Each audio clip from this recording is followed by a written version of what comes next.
climate change is a threat to your health now. This is Dr. Oliver Freudenreich. He is a psychiatrist and has become increasingly aware of the effects of climate change on mental health. He is the co-director of the Psychosis clinical research program at Massachusetts General Hospital in Boston. Professionally, I really had an awakening moment when I went to a presentation by some members of the American Psychiatric Association's Climate Committee, of which, disclosure here, of which I'm now a member of. And it was eye-opening because I was never so sure as a professional if climate change fell under the umbrella of clinical care. Is this idea that a healthy planet is actually the basis for me being healthy. There is no health without planetary health. And so it is actually an important thing for us physicians to be working on.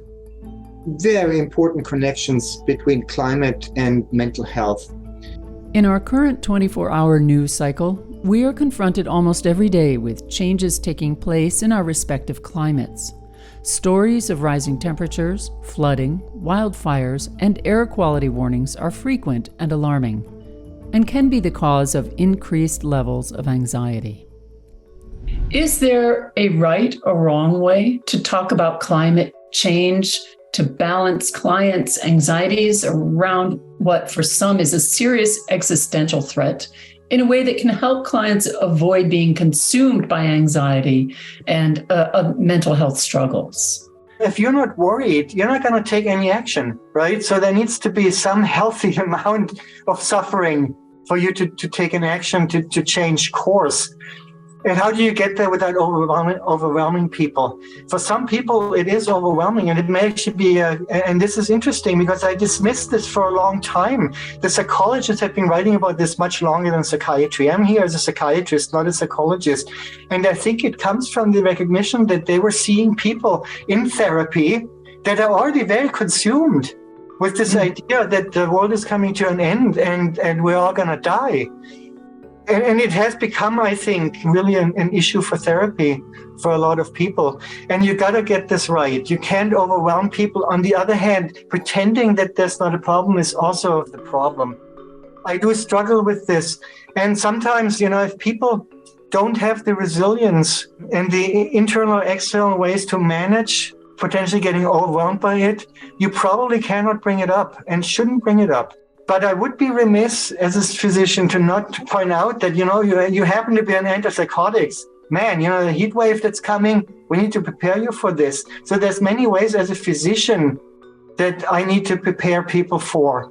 And then people may actually connect the dots a little bit and start to think. An increase in stress and anxiety is one way that change in Earth's climate is affecting many people. Dr. Freudenreich sees other factors as well that are both directly and indirectly affecting people's mental health. There are some very biological ways of thinking about climate change. If you have forest fires, certain particle size in the smoke actually affect brain development.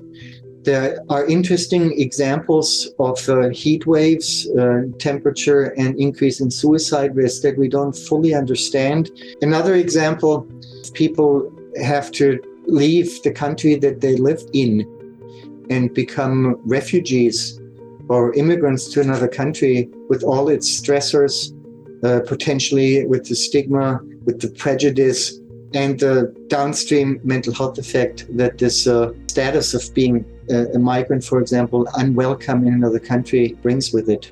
People may not be concerned about climate change per se, but even in Massachusetts, we do have heat waves. And people with serious mental illness who take particular medicines are at higher risk of dying during a heat wave.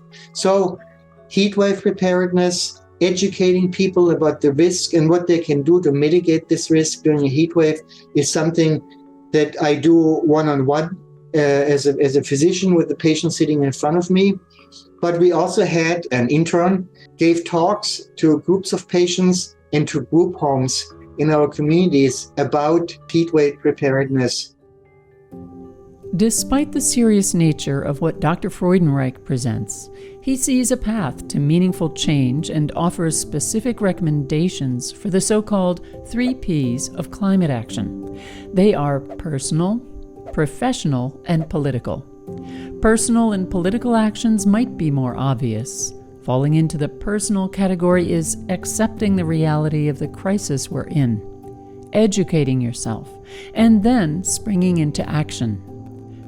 Actions could include recycling, maybe beginning to compost your food waste, or researching solar panels to see if they're an affordable option. Politically, getting involved in a local organization or supporting movements that set new climate change goals are both options. But professionally, Dr. Freudenreich urges people to find a way to take action in a way that has specific meaning to their profession. If you care about something like climate change, you need to ask yourself, what is my skill set and where is it needed? I certainly love giving talks. That's a skill that I have. And our profession needs people like me to speak about this, to make people actually aware of this connection between climate change and health. Using this as an example, it is really something that you need to care about, and then you need to look what you're actually good at, because that's what we need. But certainly as a physician, I learned that, you gotta give people hope. Whatever you do not ever take away hope from people. I think you can still be realistic. In the end, the future is open.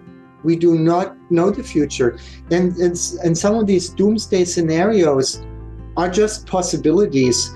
And I do think we have a lot bigger say as individuals, as societies, and as a species, perhaps. I'm sounding grandiose now. We have a lot more to say about the ultimate outcome. But by taking meaningful action now and sustaining this action in the long run, we certainly have the choice to do better than we have been doing.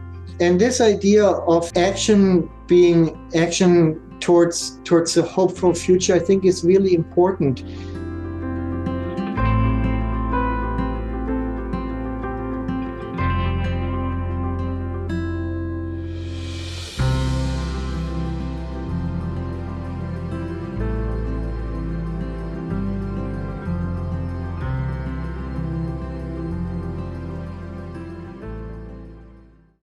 To take this course and learn about others, click on the link in the description and subscribe to this channel.